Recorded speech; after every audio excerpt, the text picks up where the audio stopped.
우리에게 주시는 하나님 말씀은 요한복음 6장 41절에서 59절 말씀입니다.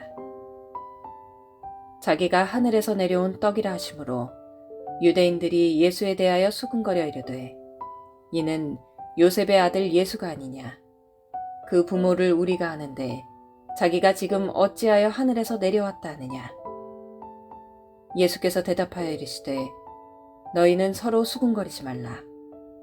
나를 보내신 아버지께서 이끌지 아니하시면 아무도 내게 올 수 없으니 오는 그를 내가 마지막 날에 다시 살리리라. 선지자의 글에 그들이 다 하나님의 가르치심을 받으리라 기록되었은즉 아버지께 듣고 배운 사람마다 내게로 오느니라. 이는 아버지를 본 자가 있다는 것이 아니니라. 오직 하나님에게서 온 자만 아버지를 보았느니라. 진실로 진실로 너희에게 이르노니 믿는 자는 영생을 가졌나니 내가 곧 생명의 떡이니라. 너희 조상들은 광야에서 만나를 먹었어도 죽었거니와 이는 하늘에서 내려오는 떡이니 사람으로 하여금 먹고 죽지 아니하게 하는 것이니라. 나는 하늘에서 내려온 살아있는 떡이니 사람이 이 떡을 먹으면 영생하리라. 내가 줄 떡은 곧 세상의 생명을 위한 내 살이니라 하시니라. 그러므로 유대인들이 서로 다투어 이르되 이 사람이 어찌 능히 자기 살을 우리에게 주어 먹게 하겠느냐. 예수께서 이르시되 내가 진실로 진실로 너희에게 이르노니 인자의 살을 먹지 아니하고 인자의 피를 마시지 아니하면 너희 속에 생명이 없느니라. 내 살을 먹고 내 피를 마시는 자는 영생을 가졌고 마지막 날에 내가 그를 다시 살리리니 내 살은 참된 양식이요 내 피는 참된 음료로다. 내 살을 먹고 내 피를 마시는 자는 내 안에 거하고 나도 그의 안에 거하나니 살아계신 아버지께서 나를 보내심에 내가 아버지로 말미암아 사는 것 같이 나를 먹는 그 사람도 나로 말미암아 살리라. 이것은 하늘에서 내려온 떡이니 조상들이 먹고도 죽은 그것과 같지 아니하여 이 떡을 먹는 자는 영원히 살리라. 이 말씀은 예수께서 가버나움 회당에서 가르치실 때에 하셨느니라.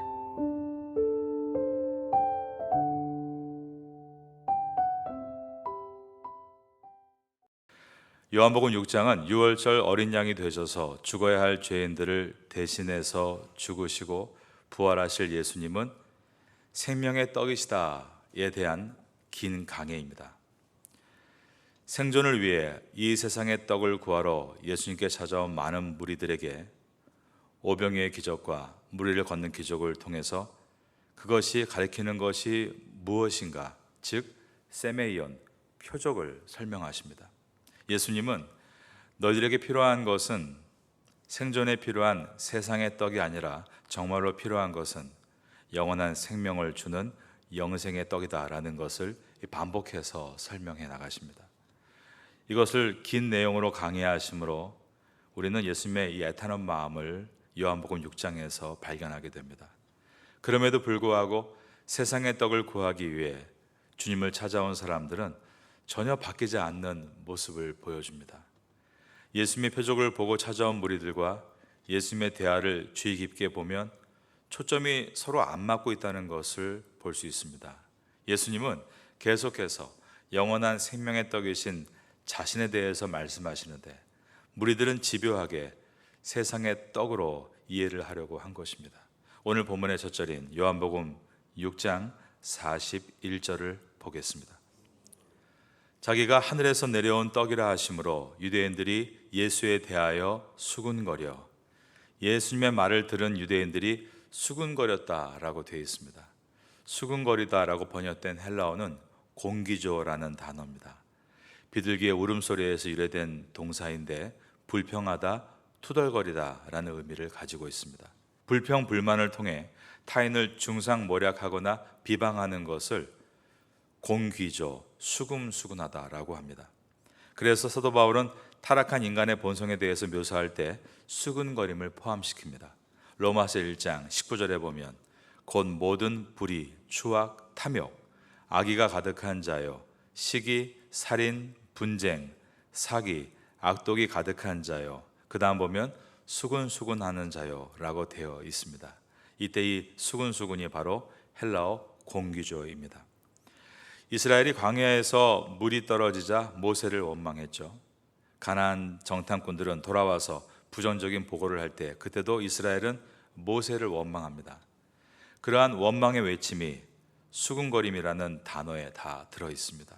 그러니까 예수님을 찾아온 사람들이 하나같이 세상의 떡이 아닌 생명의 떡에 관해 이야기하시는 예수님께 불평과 원망의 마음을 가지고 있었다라는 것입니다. 자기가 하늘에서 내려온 떡이라 하심으로 유대인들이 예수에 대하여 수군거려 이르되 이는 요셉의 아들 예수가 아니냐, 그 부모를 우리가 아는데 자기가 지금 어찌하여 하늘에서 내려왔다 하느냐. 그러자 예수님께서 수군거리지 말라라고 말씀하십니다. 43절입니다. 예수께서 대답하여 이르시되 너희는 서로 수군거리지 말라. 그리고는 또다시 생명의 떡이신 자신에 관해서 설명을 이어가십니다. 아래에서 47절과 48절을 먼저 보겠습니다. 진실로 진실로 너희에게 이르노니 믿는 자는 영생을 가졌나니 내가 곧 생명의 떡이니라. 이번에는 예수님께서 출애굽 광야에서 이스라엘에게 쏟아졌던 만나를 예로 들어서 설명하십니다. 유대인들이 지금 예수님을 찾아와 출애굽 광야에서 선지자 모세에 의해 주어진 눈에 보이는 만나와 같은 세상의 떡을 요구하고 있었기 때문에 예수님은 바로 그 만나를 예로 들어서 그 만나가 상징하고 있는 것이 바로 당신 자신이었음을 설명해 나아가십니다.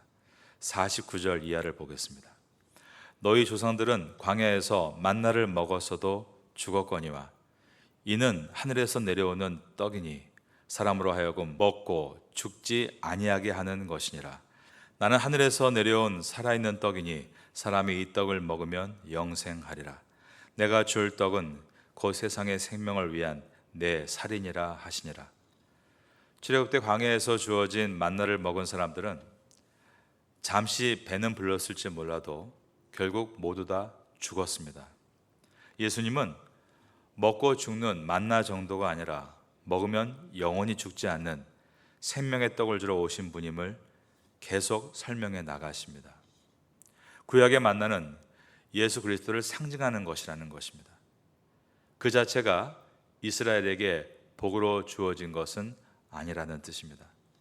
만나는 아무것도 먹을 것이 없는 광야에서 오직 하나님의 은혜로 그들의 결핍과 굶주림이 해결되는 일이었습니다. 죄와 허물로 죽은 이들이 오직 하나님의 은혜로 하늘의 떡이신 예수님으로 말미암아 살아나는 복음을 설명하는 도구였던 것입니다. 또 한편으로는 죄인들은 절대 이 세상의 배부름에 의해 하나님께 순종하지 못한다는 것을 보여주는 교훈도 들어 있었습니다. 출애굽기 16장에 있는 만나에 담긴 상징을 출애굽기 16장 16절로 20절에 있는데 여러분께 읽어드립니다. 여호와께서 이같이 명령하시기를 너희 각 사람은 먹을 만큼만 이것을 거둘지니 곧 너희 사람 수요대로 한 사람에 한 오멜씩 거두되 각 사람이 그의 장막에 있는 자들을 위하여 거둘지니라 하셨느니라. 이스라엘 자손이 그같이 하였더니 그 거둔 것이 많기도 하고 적기도 하니 오멜로 되어본즉 많이 거둔 자도 남음이 없고 적게 거둔 자도 부족함이 없이 다 각 사람은 먹을 만큼만 거두었더라. 모세가 그들에게 이르기를 아무든지 아침까지 그것을 남겨두지 말라 하였으나 그들이 모세에게 순종하지 아니하고 더러는 아침까지 두었더니 벌레가 생기고 냄새가 난지라 모세가 그들에게 노하니라. 여기에 보면 하나님께서 만나를 주시면서 다음 날 것까지 미리 거두는 것을 허락하지 않았다는 것을 볼 수 있습니다. 이스라엘의 하루하루의 삶은 모두가 하나님의 은혜로 되어지는 것임을 가르치시려는 주님의 의도가 들어 있습니다. 하나님의 백성은 자신의 수고와 노력으로 사는 것이 아니라 전적인 하나님의 은혜로 산다는 것임을 가르치기 위해서였습니다. 그런데 어떤 이들이 다음 날 것까지 미리 거둔 것은 하루하루가 하나님의 은혜임을 믿지 못하는 것이며 결국 자신들의 힘으로 내일을 준비하려는 의도였습니다. 생존의 문제에만 관심을 두고 있는 자들은 자신들의 삶을 온전히 하나님의 은혜 앞에 맡길 수가 없는 것입니다. 도저히 불안해서 못합니다. 그래서 하나님의 이름을 부르면서도 자기의 생각과 꾀를 동원해서 내일의 안전을 준비해 나가려고 합니다. 그러나 하나님께서 하나님의 백성에게 주어진 만나는 그 다음날 되면 반드시 썩어버렸습니다. 하나님께서 이렇게 하신 이유는 너의 내일은 내가 준비한다는 것임을 각인시키기 위해서였습니다. 그러나 하나님을 전적으로 신뢰하지 못하는 사람들은 하나님 말씀을 또 어겼고 그 다음날 것까지 거두어 집안에 몰래 감추어 두었습니다. 그들이 생명에 대해 말씀하신 하나님 앞에서 내일에 필요한 힘을 스스로 쟁겨 놓으려고 하는 것은 그저 유치한 행동이 아니라 이것은 불신앙입니다. 예수님은 이스라엘이 광야에서 만나를 먹고도 죽었다라고 말씀하십니다. 이 말은 만나를 통해서 영원한 생명 되신 하늘의 떡이신 구원자이신 예수 그리스도를 바라봐야 하는 것을 생각하지 않고 만나를 오직 이 세상에서 배부름으로만 생각한 사람들이 모두 광야에서 죽은 것처럼 세상의 배부름을 위해 나를 찾아온 너희들도 결국은 그렇게 될 것이라는 것을 은연중에 암시하는 말씀입니다. 58절입니다. 이것은 하늘에서 내려온 떡이니 조상들이 먹고도 죽은 그것과 같지 아니하여 이 떡을 먹는 자는 영원히 살리라. 그러므로 참 생명의 떡이신 예수 그리스도를 믿고 구원을 얻어야 한다라고 말씀하셨습니다. 이 떡을 먹는 자는 영원히 살리라. 예수님 믿고 영생을 얻으라라는 말씀입니다. 영생은 시간적으로 긴 생을 말하는 것은 아닙니다. 성경이 말씀하는 영생의 문자적인 의미는 오는 세상의 삶이라는 뜻입니다. 오는 세상이란 하나님께서 이루시는 새하늘과 새 땅을 말합니다.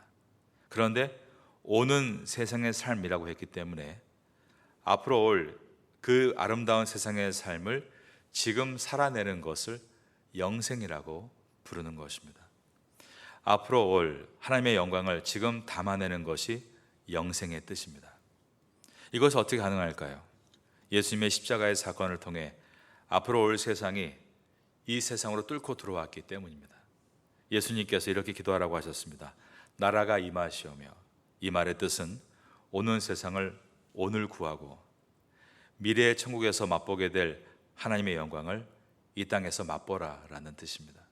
사람들은 천국을 먼 훗날에 미래에 가야 할 곳으로 어떤 장소와 미래적인 개념으로만 이해합니다. 그러나 예수님의 말씀은 하나님의 나라는 이미 이 땅에 뚫고 들어와 있다라고 하십니다. 이렇게 기도하라. 나라가 임하시오며 뜻이 하늘에서 이룬 것 같이 땅에서도 이루어지이다. 이처럼 천국은 먼 미래가 아닌 지금, 먼 하나님의 나라가 아닌 이곳에서 시작되는 것이다 라고 하셨습니다. 그 방법은 하나님 아버지께서 이 땅에 보내신 성자 예수 그리스도를 믿는 믿음으로입니다. 이것을 예수님은 나는 생명의 떡이다 라고 말씀하시고 나의 살을 먹는 자마다 영생, 즉 오는 세상의 삶을 시작하게 될 것이다 라고 말씀하셨습니다. 53절과 54절, 55절을 봅니다. 예수께서 이르시되 내가 진실로 진실로 너에게 이르노니 인자의 살을 먹지 아니하고 인자의 피를 마시지 아니하면 너희 속에 생명이 없느니라. 내 살을 먹고 내 피를 마시는 자는 영생을 가졌고 마지막 날에 내가 그를 다시 살리리니 내 살은 참된 양식이요 내 피는 참된 음료로다. 오병이의 표적 사건 가운데 말씀하신 예수님의 이 강해는 예수님께서 잡히시던 전날 밤 제자들과 함께 나누신 최후의 만찬에서 실현되었습니다. 이 만찬은 유월절 예식을 시작하기 전 사람들이 가족별로 그룹별로 모여서 양 한 마리를 잡고 포도주와 함께 곁들여 먹는 만찬이었습니다. 출애굽 시대 때는 구원의 다급함을 가지고 유월절에 서서 허리에 띠를 띠고 지팡이를 잡고 이제 바로 출애굽할 수 있는 상태로 급하게 어린 양을 먹어 치웠지만 시간이 흐르면서 이 예식은 함께 정겹게 식사하는 만찬의 자리로 바뀌게 되었습니다. 이 유월절의 어린 양은 이 세상에 죄를 지고 가는 하나님의 어린 양으로 오실 예수님을 예표하는 사인이었습니다. 어린 양으로 오시는 예수님을 예언한 이사야서 53장 4절 이하에 이렇게 말씀합니다. 그는 실로 우리의 질고를 지고 우리의 슬픔을 당하였거늘 우리는 생각하기를 그는 징벌을 받아 하나님께 맞으며 고난을 당한다 하였노라. 그가 찔림은 우리의 허물 때문이요 그가 상함은 우리의 죄악 때문이라. 그가 징계를 받음으로 우리는 평화를 누리고 그가 채찍에 맞음으로 우리는 나음을 받았도다. 우리는 다 양 같아서 그릇 행하여 각기 제 길로 갔거늘 여호와께서는 우리 모두의 죄악을 그에게 담당시키셨도다. 예수님은 초회 만찬에서 떡을 부수고 포도주를 붓는 행위를 통해서 자신이 십자가 위에서 어린 양의 모습으로 잔인하게 죽어가실 것을 예표로 보여주셨습니다. 그런 당신의 잔인한 죽음이 당신의 백성들에게 영생을 가져다 주는 것임을 초회 만찬을 통해 보여주신 것입니다. 이것을 미리 말씀하신 것이 바로 오늘 본문 요한복음 6장의 말씀입니다. 54절과 55절입니다. 내 살을 먹고 내 피를 마시는 자는 영생을 가졌고 마지막 날에 내가 그를 다시 살리리니 내 살은 참된 양식이요 내 피는 참된 음료로다. 그러나 빈들에 있는 이 수많은 사람들은 예수님의 강해에 관심이 없었습니다. 예수님께서 가르치시는 생명의 떡, 영생에는 관심이 없고 육신의 떡, 세상에만 관심을 갖고 있었습니다. 이 세상에서 자기 육신의 배를 불리는 것에만 관심을 가졌던 사람이 창세기에 들어있죠. 바로 에서입니다. 에서는 자기 배를 채울 팥죽과 하나님의 축복의 계승이라는 장자권을 놓고 이 둘을 바꿔버립니다. 영적인 것보다 당장 자기 배를 채울 팥죽이 더 좋았던 것입니다. 이것이 바로 세상을 살고 있는 모든 죄인들의 모습입니다. 죄인의 상징으로 등장하는 에서의 팥죽과 광야의 만나, 그리고 오늘 이 빈들의 오병이어는 모두가 그것으로는 절대 인간에게 만족을 줄 수 없는 부질없는 이 땅의 것을 상징하고 있습니다. 그러나 사람들은 계속 그것을 위해서 어쩌면 오늘도 주 앞에 나오고 있는지 모르겠습니다. 우리는 다 양 같아서 각기 제 길로 가고 있습니다. 그러나 우리의 선한 목자 되시는 주님은 우리를 사랑하시기에 오늘도 이 자리에 저희들을 불러주시고 말씀을 주고 계십니다. 하나님 말씀을 하나님으로 받아들이고 이 말씀을 붙잡고 기도하며 성령의 은혜를 구할 때 성령 우리의 마음속에 있는 숨겨져 있는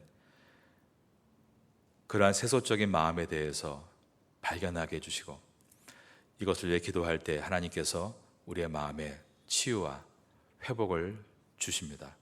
이 아침 가운데 오늘도 하나님께서 날카로운 메스로 수술대 위에서 내 마음을 수술하여 주시고 다시 건강을 찾고 이 땅에서 힘있게 주를 위해 쓰임받는 성도가 되게 하소서. 기도하시고 승리하시는 하루가 될 수 있기를 예수님의 이름으로 축원합니다.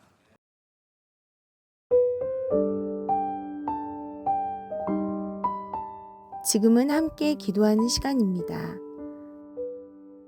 1월의 공동 기도 제목은 첫째, 신년 특별 새벽 기도회를 승리롭게 잘 마치게 하소서. 둘째, 어린아이에서 어른에 이르기까지 뜨겁게 기도하는 교회가 되게 하소서. 셋째, 각 부서들이 1년 사역을 놓고 열심히 주님의 뜻을 구하게 하소서. 넷째, 개인의 사업과 학업과 건강을 위해 하나님의 지혜를 구하게 하소서. 말씀을 붙잡고 기도하는 귀한 시간 되시기를 소망합니다.